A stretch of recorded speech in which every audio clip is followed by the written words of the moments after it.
السلام عليكم ورحمة الله وبركاته. السلام وعليكم الله السلام. وبركاته. إن الحمد لله نحمده ونستعينه ونستغفره ونؤمن به ونتوكل عليه ونعوذ بالله من شرور أنفسنا ومن سيئات أعمالنا. من يهده الله فلا مضل له ومن يضلله فلا هادي له أي فلن تجد له وليا مرشدا.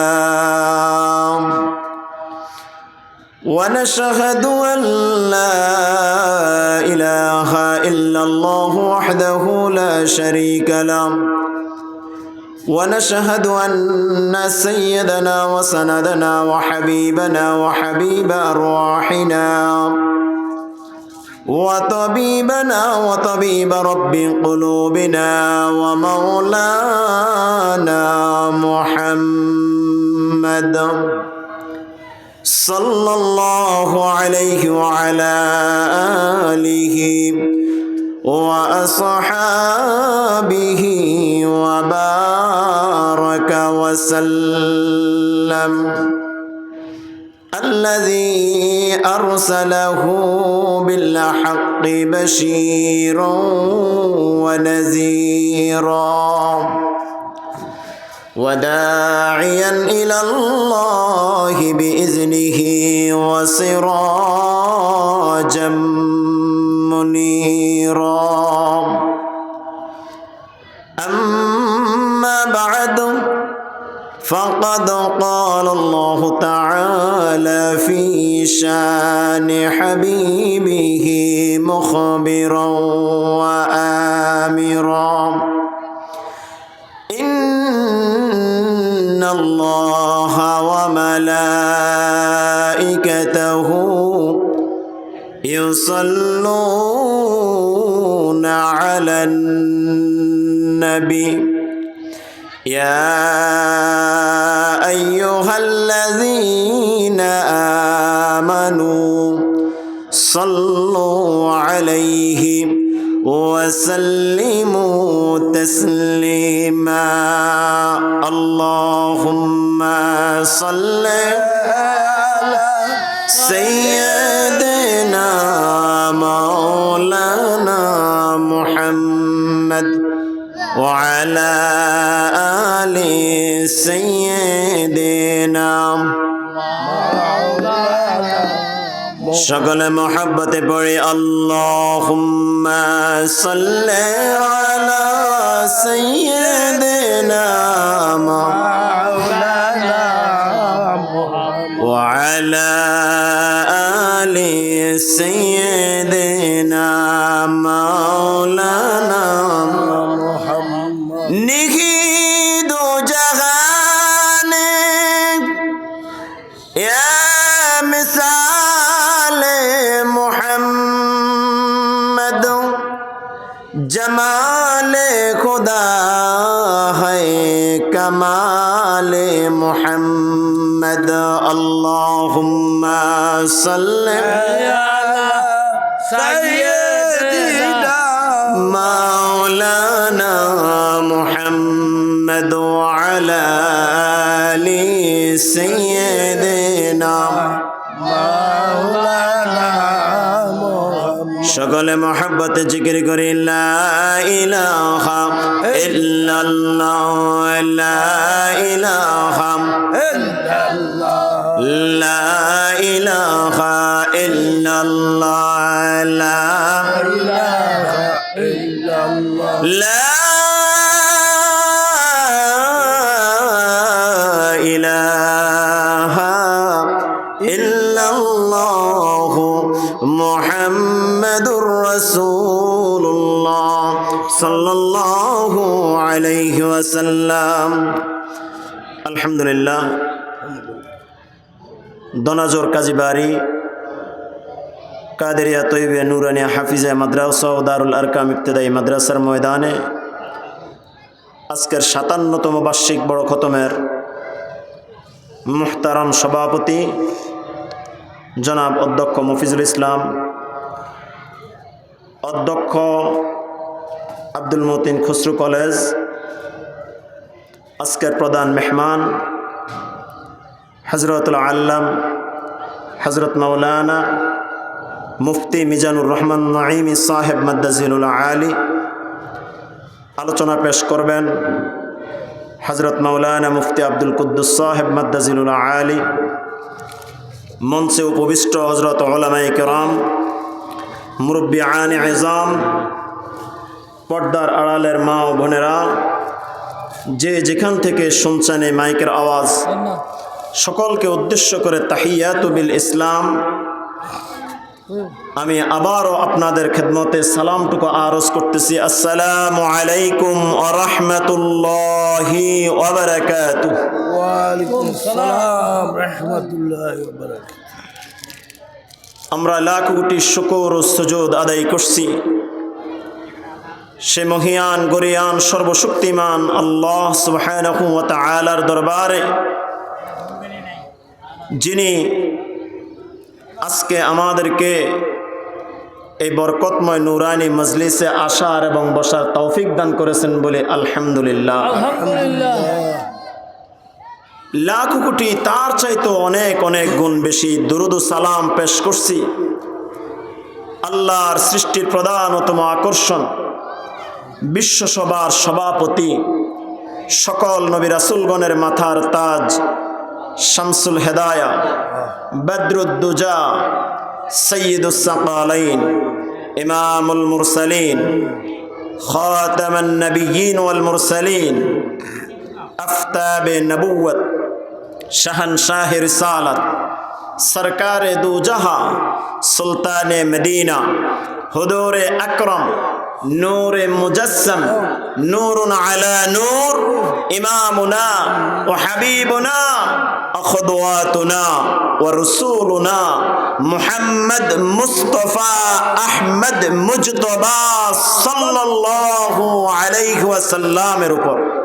সুবহানাল্লাহ। হাজরিন, অল্প সময় নিয়ে পবিত্র কুরআনুল কারীমের সর্বপ্রথম যে সূরা, সূরাতুল ফাতিহা থেকে আমরা কথা শুনব ইনশাআল্লাহ। সূরাতুল ফাতিহা যারা নামাজি তারা তো অবশ্যই পারে, নামাজ যারা নিয়মিত পড়ে না তারাও। সকলে আমার সাথে পড়ুন, বিসমিল্লাহির রহমানির রহিম, আলহামদুলিল্লাহি রাব্বিল আলামিন, আর রহমানির রহিম, মালিকি ইয়াউমিদ্দিন, ইয়্যাকা না'বুদু ওয়া ইয়্যাকা নাস্তাঈন, ইহদিনাস সিরাতাল মুস্তাকিম, সিরাতাল লাযীনা আন'আমতা আলাইহিম গায়রিল মাগদুবি আলাইহিম ওয়ালাদ-দাল্লিন। সবাই পড়ে আমিন। আমিন। আমিন। সূরাতুল ফাতিহা পবিত্র কুরআনুল কারীমের সর্বপ্রথম পূর্ণাঙ্গ যে সূরা, এই সূরার নাম হলো সূরাতুল ফাতিহা। এই সূরার নাম কি? সূরাতুল ফাতিহা। এই সূরাটি সাবউল মাসানি মানে ৭টি আয়াত বিশিষ্ট। কয় আয়াত? ৭টি আয়াত। এই সূরায় রুকুর সংখ্যা হলো ১। এই সূরা আল্লাহ পাক শব্দ দান করেছেন লাফজুন ২৫টি। কয়টি? ২৫টি।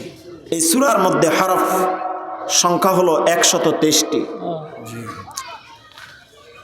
পবিত্র কুরআনুল কারীমের পূর্ণাঙ্গ সূরার দিক থেকে সর্বপ্রথম নাজিলকৃত পূর্ণাঙ্গ সূরা যেই সূরাটি সেই সূরার নাম হলো সূরাতুল ফাতিহা। বলেন সুবহানাল্লাহ। সুবহানাল্লাহ। আল্লাহ পাক তার বন্ধুর উপর, তার হাবিবের উপর সর্বপ্রথম কুরআনুল কারীমের অন্য কিছু আয়াত নাজিল করেছেন, কিন্তু পূর্ণাঙ্গ সূরা রূপে আল্লাহ পাক সূরাতুল ফাতিহা নাজিল করলেন। আল্লাহ পাক সর্বপ্রথম তার হাবিবের উপর সূরাতুল আলাকের প্রথম 5 আয়াত আল্লাহ পাক নাজিল করে দিলেন। আল্লাহ পাক ইরশাদ করেন, বিসমিল্লাহির রহমানির রহিম, ইকরা বিসমি রাব্বিকাল্লাযী খালাক, খালাকাল ইনসানা মিন আলাক, ইকরা ওয়া রাব্বুকাল আকরাম, আল্লাযী আল্লামা বিল কলম। আল্লাহ পাক তার হাবিবের উপর সূরাতুল কলামের এই প্রথম 5 আয়াত আল্লাহ পাক নাজিল করে দিলেন। আল্লাহ সুবহানাহু ওয়া তাআলা তারপর যে আয়াত নাজিল করলেন সূরাতুল মুদ্দাসসির। সূরার নাম কি? আল্লাহ পাক বলেন, ইয়া আইয়ুহাল মুদ্দাসসির কুম ফাআনজির ওয়া রাব্বুকা ফাকাব্বির। বলেন না সুবহানাল্লাহ। আল্লাহ সুবহানাহু ওয়া তাআলা তারপর তার হাবিবের উপর নাজিল করলেন সূরাতুল মুজাম্মিল। সূরার নাম কি? সূরাতুল মুজাম্মিলের আয়াত, ইয়া আইয়ুহাল মুজাম্মিল। সুবহানাল্লাহ। আল্লাহ পাক বলেন, কুমিল লাইলা ইল্লা কালিলা। আল্লাহ সুবহানাহু ওয়া তাআলা তার বন্ধুর উপর আয়াত নাজিল শুরু করে দিলেন, কিন্তু পূর্ণাঙ্গ সূরা রূপে আল্লাহ পাক সর্বপ্রথম যে সূরা নাজিল করলেন এই সূরার নাম হলো সূরাতুল ফাতিহা। সূরার নাম সূরাতুল ফাতিহা। আল্লাহ সুবহানাহু ওয়া তাআলা কুরআনুল কারীমের মধ্যে সর্বপ্রথম সূরাতুল ফাতিহাকে তিনি পূর্ণাঙ্গ রূপে নাজিল করলেন। এই সূরাতুল ফাতিহার নাম অনুসন্ধান করলে মুফাসসিরিনে কেরাম অনেকগুলো নাম এই সূরার অনুসন্ধান করে বের করলেন। তাফসীর ইবনে কাসির, ইবনে জারির, রুহুল মাআনি, তাফসীর কাবীর, তাফসীর খাজিন, ফাতহুল কাদির সহ ইমাম কুরতুবী রাহিমাহুল্লাহ সহ নির্ভরযোগ্য তাফসীরের কিতাবে সূরাতুল ফাতিহার প্রায় 42টি নাম পাওয়া যায়। আল্লাহ সুবহানাহু ওয়া তাআলা কুরআনুল কারীমের এই সূরার নাম দিয়ে দিলেন সূরাতুল ফাতিহা। এই সূরাতুল ফাতিহার সর্বপ্রথম যে নাম বুখারীর মধ্যে পাওয়া যায় সেই নাম হলো উম্মুল কিতাব। বলেন সুবহানাল্লাহ। সূরার নাম উম্মুল কিতাব। উম্মুল কিতাব কেন এই কিতাবের এই সূরার নাম দেওয়া হলো?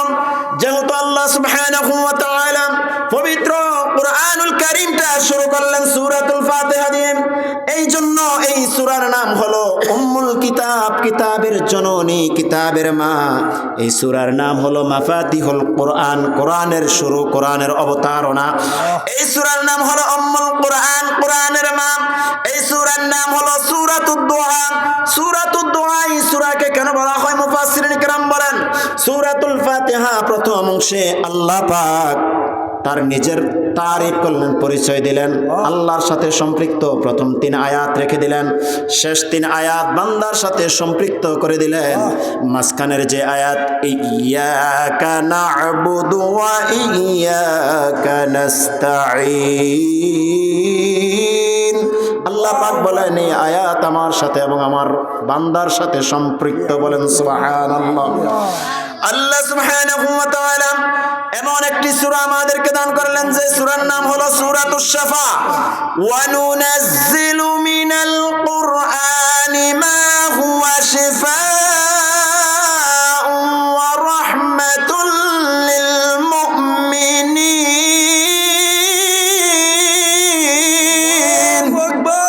আল্লাহ পাক বলেন এই কোরআন আমি আপনাকে দান করলাম হাবিব। এই কোরআনের মধ্যে এমন এক সূরা আমি আপনাকে দান করলাম যে সূরার নাম হলো শিফা।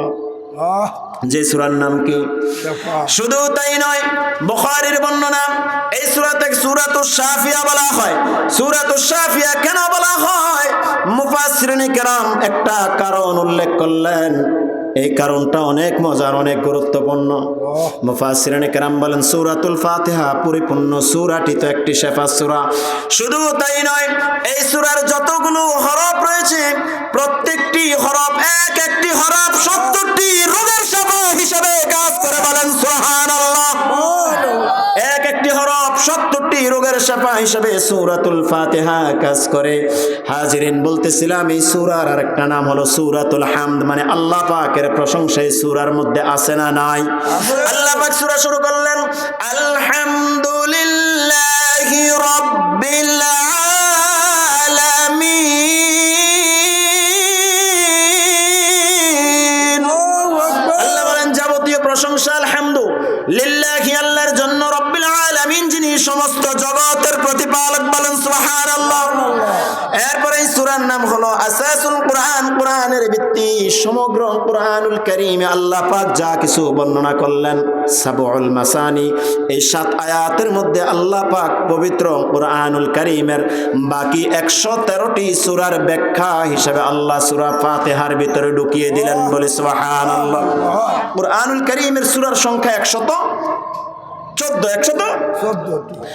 113টি সূরার যে সারমর্ম আল্লাহ পাক সূরাতুল ফাতিহার মধ্যে বাকি 113টি সূরার সারমর্ম দিয়ে দিলেন সূরাতুল ফাতিহার মধ্যে। এই জন্য এই সূরাকে বলা হয় আসাসুল কুরআন, কুরআনের ভিত্তি। এই সূরার আরেকটা নাম হলো সূরাতুর রহমাত। সূরাতুর রহমাত। এই সূরার মধ্যে রহমত আছে না নাই? আর রহমানির রহিম। তিনি আল্লাহ যিনি রহমান এবং রহিম। রহমানের ব্যাখ্যা কি? আমরা যখন তাফসীরের মধ্যে ঢুকে যাব রহমানের ব্যাখ্যা আমরা পড়ব। রহমান বলা হয় যিনি কাজের বিনিময়ে দয়া করেন। কাজের বিনিময়ে যিনি দয়া করেন তার নাম হলো রহমান। কাজ ছাড়া যিনি দয়া করেন, কাজ ছাড়া যিনি বান্দার প্রতি ইহসান করেন, বিনিময় ছাড়া যিনি ইহসান করেন তার নাম হলো রহিম। বলেন সুবহানাল্লাহ। এই সূরার আরেকটা নাম হলো সূরাতুল বারাকাহ। এই সূরার আরেকটা নাম হলো সূরাতুন নি'মা। এই সূরার আরেকটা নাম হলো সূরাতুল ইবাদত। ইবাদত কেন বলা হলো? এই সূরা ছাড়া ইসলামের গুরুত্বপূর্ণ যে ইবাদত, এই ইবাদতটার নাম কি? নামাজ। এই নামাজ সূরাতুল ফাতিহা ছাড়া নামাজ অসম্পূর্ণ থেকে যায়। এই জন্য সূরার নাম সূরাতুল ইবাদত। এই সূরার আরেকটা নাম হলো সূরাতুল হিদায়াত। এই সূরার নাম আরেকটা নাম হলো সূরাতুল ইসতিল কাম্মা। এই সূরার আরেকটা নাম হলো সূরাতুল ইস্তিআনা। এই সূরার আরেকটা নাম হলো সূরাতুল কাফিয়া। এই সূরার আরেকটা নাম হলো সূরাতুল ওয়াফিয়া। এই সূরার আরেকটা নাম হলো সূরাতুল কানজু। এই সূরার আরেকটা নাম হলো সূরাতুশ শুকর। এই সূরার আরেকটা নাম হলো সূরাতুস সাবর। এই সূরার আরেকটা নাম হলো সূরাতুত তাকরীর। এই সূরার আরেকটা নাম হলো সূরাতুত তাআল্লুকি মা আল্লাহ, আল্লাহর সাথে সম্পৃক্ত। এই সূরার আরেকটা নাম হলো সূরাতুস সিরাতিল মুস্তাকিম। এই সূরার আরেকটা নাম হলো সূরাতুর রুবুবিয়্যা। এই সূরার আরেকটা নাম হলো সূরাতুল ওয়াহদানিয়্যা। ওয়াহদানিয়তের বর্ণনা এই সূরায় আছে না নাই? আমরা যখন এই সূরা তেলাওয়াত করি এই সূরার মধ্যে আমরা কি বলি? মালিকি ইয়াউমিদ্দিন, আপনি বিচার দিবসের মালিক। ইয়্যাকা না'বুদু, আমরা ইবাদত করি। ওয়া ইয়্যাকা নাস্তাঈন, ইয়্যাকা না'বুদু ওয়া ইয়্যাকা নাস্তাঈন, আপনার ইবাদত করি, আপনার নিকট সাহায্য চাই। এখান থেকে বোঝা যায় যার কাছে সাহায্য চাই তিনি হলেন আল্লাহ, যার ইবাদত করি তিনিও আল্লাহ। আল্লাহ যে ওয়াহিদ, আল্লাহ যে ওয়াহদানিয়ত, এই বিষয়ে কোনো সন্দেহ নাই। এই জন্য এই সূরার আরেকটা নাম হলো সূরাতুল ওয়াহদানিয়ত। এই সূরার আরেকটা নাম হলো সূরাতুল ইজতিনাবিল গাদাবি ওয়াদ দালালা। এই সূরার আরেকটা নাম হলো সূরাতুস সালাত। এই সূরার আরেকটা নাম হলো সূরাতুল মুনাজাত। এই সূরার আরেকটা নাম হলো সূরাতুস সাওয়াল। এই সূরার আরেকটা নাম হলো সূরাতুন নূর। এই সূরার আরেকটা নাম হলো সাবউল মাসানি, 7 আয়াত বিশিষ্ট। এই সূরার আরেকটা নাম হলো কুরআনুল আযীম।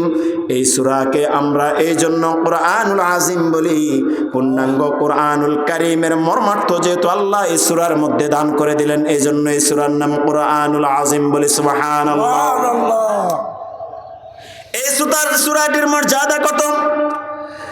আল্লাহর হাবিব বলেন কুরআনুল কারীমের সবচাইতে দামি যে সূরা সবচাইতে মর্যাদাপূর্ণ যেই সূরা, এই সূরার নাম হলো সূরাতুল ফাতিহা।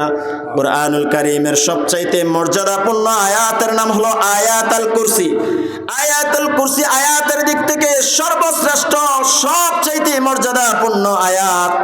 আর মর্যাদাপূর্ণ সূরা যদি আমরা বলি, সবচাইতে বেশি মর্যাদাপূর্ণ সূরার নাম হলো সূরাতুল ফাতিহা। বলেন সুবহানাল্লাহ।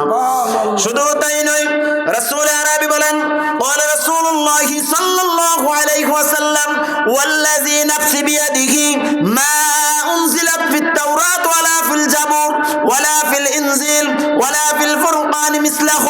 রাসূল আরবি বলেন, ও আমার উম্মতরা, জেনে রাখো মা উনজিলাত ফিত তাওরাত, তাওরাতে এমন কোন সূরা অবতীর্ণ হয় নাই, ওয়ালা ফিল ইনজিল, ইনজিলে অবতীর্ণ হয় নাই, ওয়ালা ফিজ জাবুর, জাবুরে অবতীর্ণ হয় নাই, ওয়ালা ফিল ফুরকান, স্বয়ং কুরআনুল কারীমেও সূরাতুল ফাতিহার ন্যায় অন্য কোন সূরা আল্লাহ পাক দ্বিতীয়বার নাজিল করেন নাই। বলেন সুবহানাল্লাহ। হাজিরিন, আল্লাহ সুবহানাহু ওয়া তাআলা এই সূরাকে এতটা দামি করলেন, আল্লাহর হাবিব বললেন, মান ক্বারাআ সূরাতুল ফাতিহাতি ইন্নাল সূরাতুল ফাতিহাতি তাদুল্লুহু নিসফুল কুরআন। এই সূরা ফাতিহা হলো এমন মর্যাদাপূর্ণ সূরা, যে ব্যক্তি একবার সূরাতুল ফাতিহা তেলাওয়াত করলো, কয়বার? যেই ব্যক্তি একবার সূরাতুল ফাতিহা তেলাওয়াত করলো, আল্লাহ পাকের কুরআনুল কারীমটা অর্ধেক তেলাওয়াত করলে যেই পরিমাণ সওয়াব হয়, আল্লাহ তার বান্দার আমল নামায় সেই পরিমাণ সওয়াব দান করে দেন। বলি সুবহানাল্লাহ। বুঝা গেল, কুরআনুল কারীমটা পূর্ণাঙ্গ এক খতম দিলে যেই পরিমাণ সওয়াব হয়, কেউ যদি সূরাতুল ফাতিহা 2 বার তেলাওয়াত করে, আল্লাহ পাক তার আমল নামায় সেই পরিমাণ সওয়াব দিয়ে দেয়। সূরাতুল ইখলাস তাদুল্লুহা সুলুসুল কুরআন। সূরাতুল ইখলাস হলো কোরআনের 1/3 ওয়া সূরাতুল জিলজাল নিসফু তাদুল্লু নিসফুল কুরআন। সূরাতুল জিলজাল হলো কোরআনের অর্ধাংশের সমান। শুধু তাই নয়, সূরাতুল কাফিরুন তাদিল্লুহা ওয়া আরবাআতুল কুরআন। সূরাতুল কাফিরুন যে আমরা পড়ি, এটা হলো কোরআনের 1/4। বলেন সুবহানাল্লাহ। হাজিরিন, বলতেছিলাম সূরাতুল ফাতিহা নিয়ে আমরা কথা শুনবো। সূরাতুল ফাতিহা কোথায় নাজিল হলো, নাজিল হওয়ার কারণ কি, শান নজুল? আল্লাহ সুবহানাহু ওয়া তাআলা তার হাবিবের উপর পূর্ণাঙ্গ সূরাটি নাজিল করলেন কোন জায়গায় একটু জেনে নেই। রাসূল আরবি জঙ্গলের মাঝখান দিয়ে হাঁটতেছিলেন, হঠাৎ করে আসমান থেকে একটা আওয়াজ আসলো, ইয়া মুহাম্মদ সাল্লাল্লাহু আলাইহি ওয়াসাল্লাম। আসমান থেকে যখন ডাক আসলো, আল্লাহর হাবিব তার মাথা মোবারক উপরের দিকে এইভাবে তাকালেন। তাকিয়ে দেখলেন এমন একজন পুরুষ দেখা যায়, যার পাও মোবারক জমিনে, মাথা মোবারক আসমানে। বলেন সুবহানাল্লাহ। রাসূল আরবি যখন এই দৃশ্যটা দেখলেন, তিনি এমন ভয় পেয়ে গেলেন, এক দৌড় দিয়ে তিনি চলে গেলেন আম্মাজান আয়েশা রাদিয়াল্লাহু তাআলা আনহার হুজরা মুবারকে।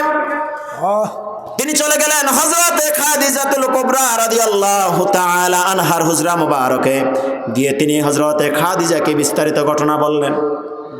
হযরতে খাদিজা বলে, ইয়া রাসূলুল্লাহ, ওগো ইয়া হাবিবাল্লাহ, আপনি এই ঘটনা হযরতে আবু বকরকে জানান।